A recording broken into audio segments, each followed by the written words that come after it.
Hello, everyone. Susan Gerbic from Psychics Explained. This is the fourth of 11 videos that we're going to watch that were recorded all on the same 90-minute gallery reading by Matt Fraser. I have blurred out the people who are the sitters. What we're going to see tonight, well, in this fourth video, is he's going to give a reading to somebody named Cassie, who's sitting in her kitchen. It's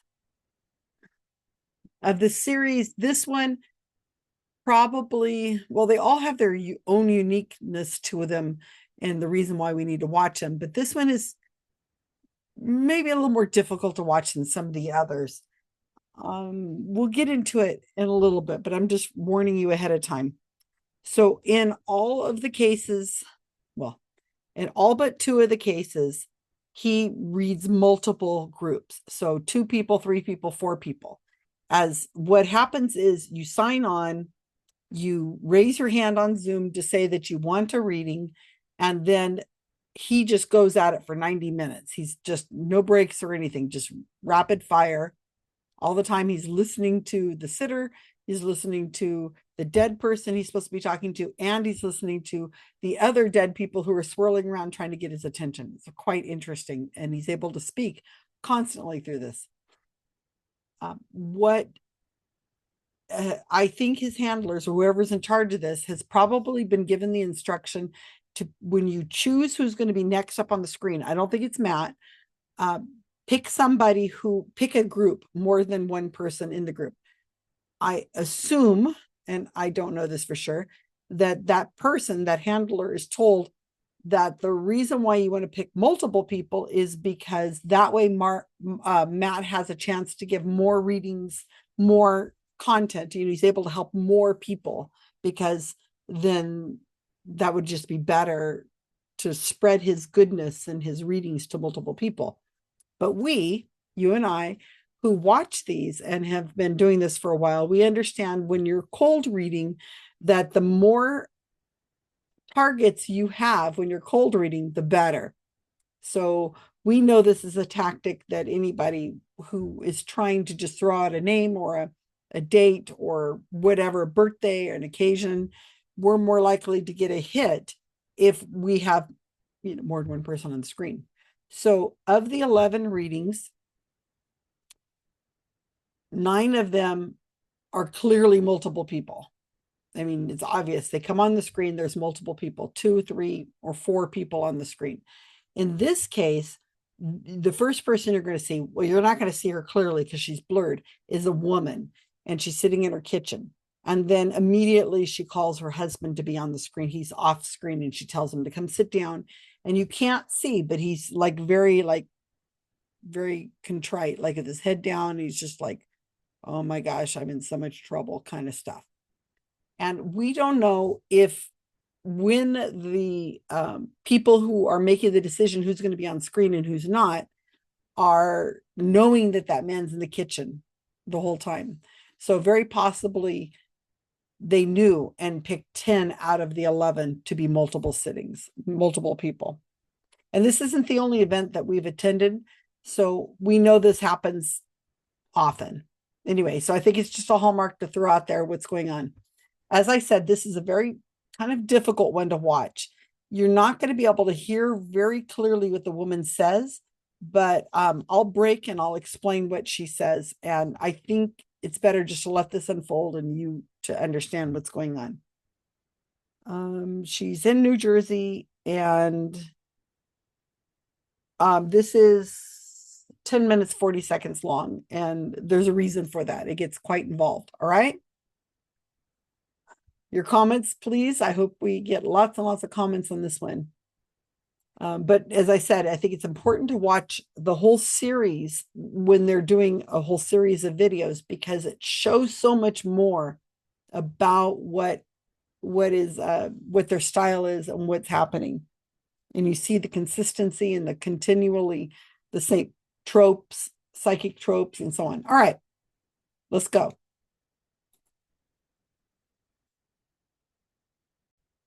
Cassie, there's a soul that's coming through that I got to try to figure out. Where'd you hear this one? And what's interesting is that different souls communicate in different ways. Some souls come through and they'll speak all about their passing. Some souls, they'll be selective in what they say. So, Cassie, where are you right now? I'm in New Jersey. Oh, perfect. I'm happy that you're here. All right. Right away, there's a soul that's stepping forward, and I keep hearing about them being responsible for their passing here in the physical world. I'm sorry. My sister-in-law. Yeah, go ahead. Okay. I knew this was gonna happen, and I'm sorry. Well, listen, I don't know if you should be sorry. I'm sorry. But this soul is stepping forward and saying, I'm sorry, I'm sorry, I'm sorry, I'm sorry. You need to come over here. No, this is for you. You need to come over here. This is not a me. This is a you. I'm sorry, this is my husband, and I knew this was gonna happen. You should have sent him out for milk. Okay. Well, listen, I'm happy that you're here. First of all, who is this to you, sir? She's my wife. No. Who you mean? Who are you talking about? You mean? Yeah, the soul and spirit. It's his sister. My sister. Please know, first of all, that this soul is here. The moment I'm connecting, she was stepping forward saying, I have to tell them what happened. I had to tell them what happened. And when I'm connecting, your sister's been trying to reach you because I gotta tell you, this was a woman who unfortunately did not find peace here in this world before her passing. Okay, for those of you who can't see and hear, well, obviously can't see it because I've blurred it, and it is a little difficult to understand. What is going on is that the woman is sitting alone in her kitchen. That's what it appears to be for us. She's sitting there in the kitchen. She's, I don't know, 30s, 40 years old, maybe something like that.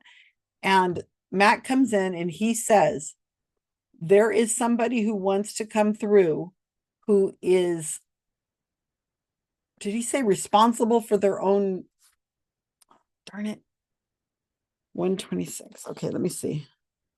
I wish I'd wrote this down because it's important. I want to go back to this exact moment. He says,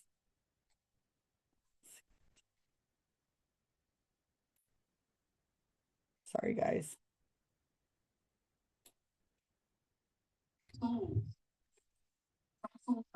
Okay, so let's play this little bit real quick. Just, I want to make sure it's clear. Pay attention to what he says. And then pay attention to the first word she says. And they'll speak all about their passing. Some souls, they'll be selective in what they say. So, Cassie, where are you right now? I'm in New Jersey. Oh, perfect. I'm happy that you're here. All right. Right away, there's a soul that's stepping forward, and I keep hearing about them being responsible for their passing here in the physical world. I'm sorry. My sister-in-law. Yeah, go ahead. Okay. I knew this was gonna happen, and I'm sorry. Well, listen, I don't know if you should be sorry. I'm sorry. But this soul is stepping. Okay, Matt says the soul that wants to come through is someone who was responsible for their passing, for their own passing. And the woman turns and looks off screen and she says, bitch. And her husband and she says, get over here. This is for you. This is, and I guess he says, no, it's for you. And she goes, no, it is not me. It is you. Get over here now. And he comes over and he's like, and he's sitting there the whole time. You can't see it, but if you were there, before I blurred this video, you could see that. It is quite something. So Matt does not say this is your sister, this is whatever. He doesn't say any of that. All he says is a soul wants to come through that is responsible for their own passing. And the woman is just like, that's it. Oh my gosh, that is my sister-in-law. And she calls her that word. And tells the husband, get over here. This is for you. And she's clearly upset, very upset. So it's really interesting. Because Matt said nothing about a sister-in-law. The sitter, Cassie, is just full on, this is your sister-in-law. How dare she come through? Oh my gosh. So now watch what's going to end up playing out here. Matt's going to go down the road of tropes. He's going to go down with a person who's responsible for their own passing. And he's going to go into drug abuse and drug usage, and then wait until you see what they end up saying and how it goes. But it's quite interesting. Okay. did not find peace here in this world before her passing. And the moment I'm connecting with her, she keeps talking about making bad decisions before her passing. And more importantly, not sharing and hiding what was actually going on with her and within her body. Because the moment I'm connecting with her, I don't know how much you know, but she talks about abusing medications here in this world. And she's also talking about drinking when I'm connecting with her. Because I keep seeing alcohol bottles that are here. So I see alcohol bottles. That means to me that she was mixing medications with alcohol. She was not being responsible. And let me be clear when I tell you that what's interesting about this reading is that these were not just drugs off the street. I see that these were like medications that were prescribed to her that she was abusing. Because I see all pill bottles in front of me, and your sister's showing me the medication bottles labeled. And when I see medication bottles labeled, it means that she was prescribed this. Do you understand that? Your sister has an important message for you, but also for your family, because she keeps saying to me, Matt, she goes, I was so unhappy here in this world that my death didn't just affect my brother, it affected my whole family. And before she had died, she keeps saying, I'm sorry for breaking the family apart. I'm sorry for breaking the family apart. She tells me there was this huge fight or this huge void that had happened with her that she wants to take responsibility for. Now, this is crazy. She's also talking about a relationship she was in before her passing here in this world. And she's also telling me about her family not liking this person. And she tells me that's what the feud was about. That, you know, the reason why you didn't keep in contact with her, or the reason why you weren't speaking to her, the family wasn't speaking to her, is because they didn't like her significant other. Is that true? He was living with us. We tolerated him. Okay. Please know that she shows me that one of the hardest things was that's why she was mad and she was upset. Now listen, the reason why, there's a couple things to this that I have to let you know. Your sister wasn't actively trying to end her life when she died. I need you to know that. She's telling me that, she goes, I was just anxious, I was upset, she goes, I couldn't handle my emotions. And you know what was sad is that your sister says to me, now I made a huge mistake, because instead of trying to change myself, instead of trying to change the situation I was in, she tells me I relied on pills. She goes, I relied on drinking. She goes, I did anything that I could to numb my emotions, she's telling me. She knew that the life she was living was not one that was making her happy. But instead of taking the steps to change, she keeps telling me, she keeps telling me I didn't feel as though that I could get out of this. I didn't feel like there was someone else that was for me. So I need to let you know this one thing. Your sister is coming through because she's coming through to, first of all, ask for your forgiveness, but also at the same time, to let you know that she wishes that she listened to you. Because she knows that you were trying to help her in her life, help her through her situation. And you know what's sad? She just said to me, Matt, she goes, my brother just wanted me to have the same happiness that he has in his marriage. And I gotta be honest with you, your sister looks up to you. She looks up to you and your wife because she never thought this was possible for her. She never thought that she could be in a loving relationship, to have someone there that was truly there for her. So she talks about being in this relationship that she was in because she was afraid of being alone. And even though you all tried your hardest to be there for her, to give her support, to give her guidance, to do all the things, she just said to me, Matt, I'm sorry I didn't listen to them. So first of all, I got to tell you that your sister is saying that she's sorry for the way she was found here in this world. Because I keep seeing about her being trying to be woken up. I keep seeing somebody going over and trying to wake her up, but she had already passed, correct? No, she was murdered. Yeah, murdered. but When they found her. Yeah. They found her dead. Okay. But I see somebody pulling her body over. So whatever had happened, so they had flipped her over, pulled her body over, and was trying to wake her up, thinking maybe she passed out, maybe she was whatever it was, and then realizing she had died. I need you to know, because she's also telling me that they were trying to get in. They were trying to get in. So I don't know if they had to bust down the door or how they got to her, but she keeps telling about trying to get in. She knows you were trying to get in.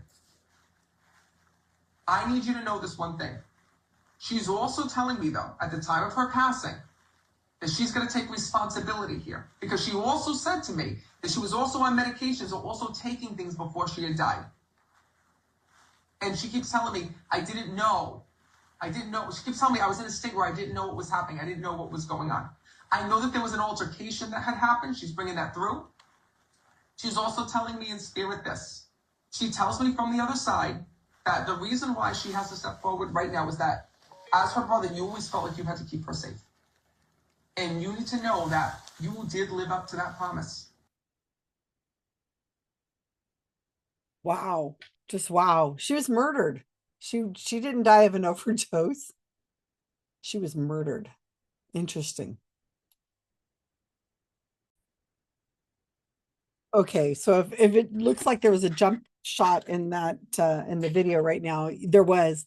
My neighbor called, my friend called, and she asked me if she could come by. She's driving by and she wants to come by and just get a hug. Isn't that sweet? So I went outside and gave her a long hug. And it just shows how much we just need that connection to each other. We really, really do. And sometimes the world is things are just too much for us. And in this reading that we're watching here, we're seeing that this woman badly is upset that her sister-in-law came through. And then, all Matt said was somebody who made the choices that ended their own life. And he's giving this trope of this woman who's had a rough life. She's mixing drugs and alcohol and on and on and on. Just, stereotypical tropes of a person who's a drug abuser whose life is ended because of drugs. And we know that because he said it and the woman said, that's my sister-in-law.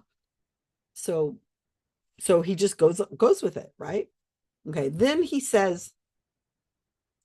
goes on and he says how she was found and that somebody came in and they were trying to wake her up thinking she might be awake. And the husband, the brother of this poor woman, says, well, she was murdered. And Matt, without missing a beat, goes right with it. He's really good at this because, he's done thousands of these, right? So he goes right in with, okay, well, that's fine. Let's just keep moving on. But somebody tried to turn her over thinking she might just be asleep or something. We don't know the scenario ourselves. We don't know. And Matt doesn't know. But this couple in this kitchen are going to just make sense of it as however they can. They're not going to contradict the psychic. This is a psychic. This is the great Matt Fraser, of course, right? So it's really sad. It is very sad that that Matt would just mess with these people like this. And so here is this poor sister-in-law who's dead. And Matt's just making hay out of it for them. She's apologizing. She just looks up to you two. She made bad decisions. She really, really wanted to be more like you. She loved your relationship. She just wanted happiness like you two have found, and on and on and on. It's really cruel. Okay, so we've got 4 minutes left in this video. Let's see if we can get to what's going on here. A little bit more, and then I think there's another surprise at the end. But your sister said to me, how could he keep me safe when I kept inviting in the wrong people, when I kept going after she goes, when I kept going after the wrong choices. So know that your sister is here because the day that she died, she knew that I'm going to be honest with you. I don't want to tell you this, but I'm going to tell you. She showed me these visions and she tells me that she knew that these people were capable of physical harm and to do something like this. And she keeps saying to me, Matt, she says, the problem was that I always got myself into situations like this. And she tells me that you and your family always pulled her out. This was the one time that you couldn't. And she wants to let you know that that should not have to sit on your chest, because she shows me you struggling with this every day. And this is what I don't understand that she keeps bringing me back to. Did she also overdose in the past, or was there an overdose that had happened with her? I don't know. There were a lot of drugs involved in her life. Okay. I'm also seeing what I'm connecting. And I want you to find out if she had overdose in the past, because I keep seeing that there was this overdose issue that also happened with her. Meaning that even though she survived it, she keeps talking about warning signs. And she wants to let you know that she received enough warning signs within her life to try to make a change. She says that I'm sorry. She says that I didn't do it. But she wants you to know in spirit this one thing. Now that she's on the other side, she says to me, I'm watching over him every day. She goes, I am a part of his life and with him. And she's a special angel that's always there. She actually just said to me that one of the signs she sends you, which I want you to look for this because you feel like you don't get signs from her. She tells me to look for feathers. Do you keep finding feathers? Oh, What is that? just from pillows and stuff. Nothing like extraordinary. When I'm connecting with her, I keep seeing these tiny, tiny, tiny white feathers. And I don't know how they get there or how they get put into your life, but she kept saying to me that was me. Because it's a little gentle touch that she's sending you from heaven to let you know that she's there. Okay, feathers are a trope with the mediums. And you see how, oh, there's an overdose. Do you know there was an overdose? And the brother's like, yeah, there was always an overdose of some sort. I mean, she was drugs very heavy in her life. Oh, I'm not laughing at this. I really am not, but it's just so absurd to me. So she says, Matt says, she's sending you feathers. And the guy's like trying to race in his brain thinking about feathers. Okay, well, I've seen some little tiny ones, you know, the kinds that come in pillows, you know, or he says, I'm seeing the kinds that are in pillows. And Matt goes, yeah, those are the ones, you know, he goes right into what you would describe if you had a feather pillow, which are those little white little white feathers. So first it was feathers. She's sending them to you. And then now it's little white feathers that would be in a pillow. So he's like, I don't know why. That's her way of saying she's watching over you. These little tiny small white pillow feathers. I don't know why, but she's sending them to you to let her know that she's thinking of you. What the heck? What in the world? How in the world can these people continue in business? I don't get it. But you know, just for the same reason my friend came by for a hug, we need to find connection with people. We need to have something. And it's just so dang sad that this woman and her husband are paying this guy to get this reading she does not clearly want. And she's very upset about. And here she comes along and says, oh, I'm so sorry. I didn't mean to do it. And you know, I made bad decisions and you guys gave me a lot of warnings and the family tried to help me out all the time. And I'm sending you feathers. It's just so absurd, right? Okay, let's continue.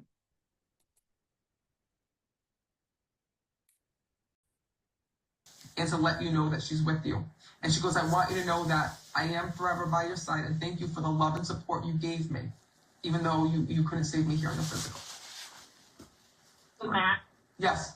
I didn't want to interrupt you, and I'm very sorry for my initial reaction. The reason why I reacted that way is I'm like desperate to talk to my mom.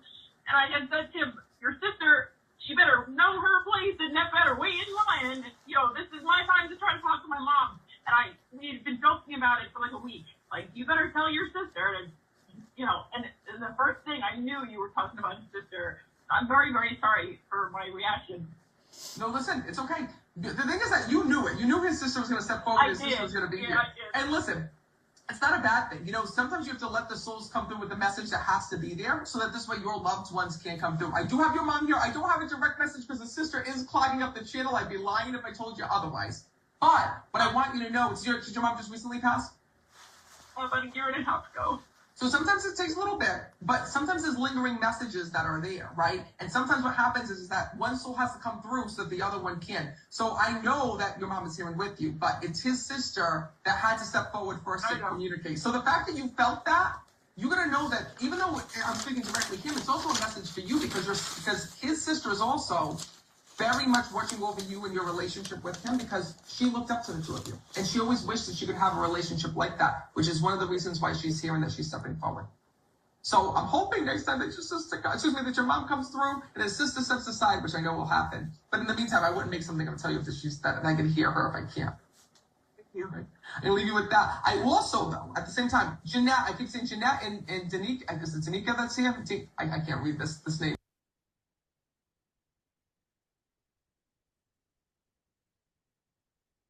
So the woman apologizes for her outburst because she's so upset because she has spent the entire week knowing that the sister-in-law who always took She was always the one in the family who got all the attention and just caused all the havoc.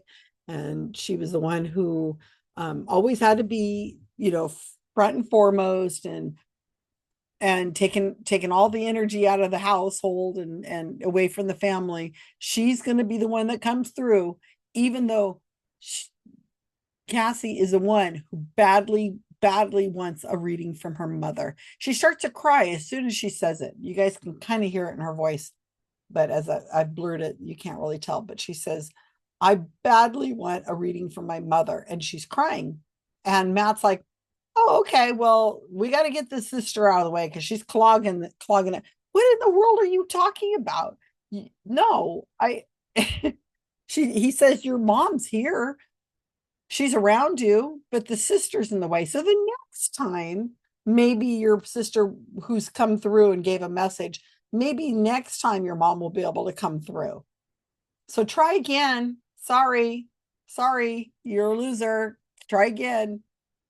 And it's only been a year and a half, so maybe there needs to be more time.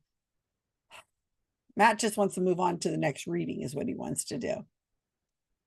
And again, as I say, when you're cold reading, actually, if you're hot reading too, if the sitter specifically wants to hear from a certain person, I mean, specifically, the psychic does not necessarily want to go to that person because you know what you want to hear.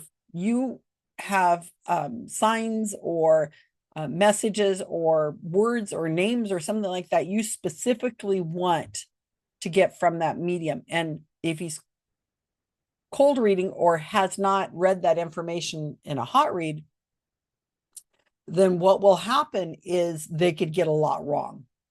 And then it'll be really embarrassing for them. So they want to stay with people who are not the expected necessarily, or more generic, like an older father, a grandmother, an infant child, something that they can get a little more they stay vague on. So he doesn't pull together. They don't like to pull somebody out that is really badly wanted. Like if you said you had a close relationship with somebody at work and that person died a year ago, and you really maybe you had unkind words with them before they died, something at work related, and you want to say you're sorry and you want to apologize for your attitude to that person, or you didn't understand that they were really struggling and you were curt with your words to them, and you badly want that person to come through, but it isn't somebody necessarily who would be on your social media. It's just something in your heart that you feel like you really will hope that you can get a reading from that person so you can apologize and let them know, and see if they forgive you and if they're doing okay on the other side. But if you're cold reading and the medium comes through and finds out that you want to hear from a coworker who recently died, well, the medium doesn't know where to go with that. They don't know if it's somebody you were having an affair with, or emotional or physical, or if it was somebody who you stepped over to get you got a raise and they didn't, or the other way around. Or if you want the password to something in particular, some kind of program they were working on, some kind of job they're working on. I mean, there's too many options. And why would you want to hear from your coworker? I don't even know if it's a male coworker or a female coworker. Whereas if Matt says, there's an older man who wants to get a hold of you, or an older female, or in this case, he says somebody whose they ended their own life based on their decisions. It doesn't have to be generic, but it's enough that somebody will claim it. Oh, all of a sudden I got the hiccups. So I hope that makes some sense. So let's just sum this up real quick because it is kind of an emotional one. The mother, Cassie, wants badly to be in touch with her mother. She's been waiting around. She spent the week trying to tell her mother to come through, and and she tells her husband, your sister better not come through. And she needs to watch herself and get in line behind my mother, who I really want to hear from. And sure enough, as soon as Matt opens his mouth and says even the simplest thing, she just confirms it's the sister-in-law. And that's it. And then she does apologize later. And I can tell how emotional this is and how painful this is. But this is a true believer who badly wants this reading. This is a motivated sitter. You've just watched a motivated sitter, somebody who's motivated to get the reading that she needs. It's not that she wants, it's a reading she needs. And she badly wants to hear from her mom. It's very sad. And the husband, you can't tell, but he rubs her back a little bit and he goes off the screen. So that was good. But I can't even imagine how painful this is to this woman. And we know he's just making it up. The woman doesn't know that. She's going to leave this reading, and she's going to tell her husband, and she's going to probably tell her family members and her friends. My sister-in-law came through in the reading, and the psychic Matt Fraser just went on, and he was specific, and she might even think that he mentioned her name. He never mentioned her name. He never mentioned that. And we don't know if all those details of her death were accurate or not. The husband's just kind of got his head down like this. And he's kind of like, okay, all right. And Matt is just moving on like a bulldozer right through. And they have to make sense of it themselves. And they're willing to make sense of it because, again, they're motivated. She's going to see this reading as one of those ones that, that sister-in-law that she's really had bad feelings for a very long time. It's really sad. It really is sad in how relationships are. And it's spilling over to this woman who is dead. She still is pissed off at this woman and she's dead for taking the attention away from her mom. Very sad. So there are more readings that are going to happen where we'll get readings like this we can reveal, and we'll see if Cassie comes through. That should be very interesting to follow this saga. I have this series of 11, and then you're watching the 4th video right now, and there is another series to come out. I think there's 8 or 9 in that one, and Cassie doesn't come through on that one, but let's see if she gets picked again. I don't know. But anyway, your comments below. I think this is fascinating. And Matt didn't pick up on the murder. He picked up on a woman whose life was very tragic, and because of drugs and alcohol, and the choices she made and the people she hung out with were not necessarily healthy choices for her. But he just followed that trope all the way through. Okay. Take care, everyone. Comments below.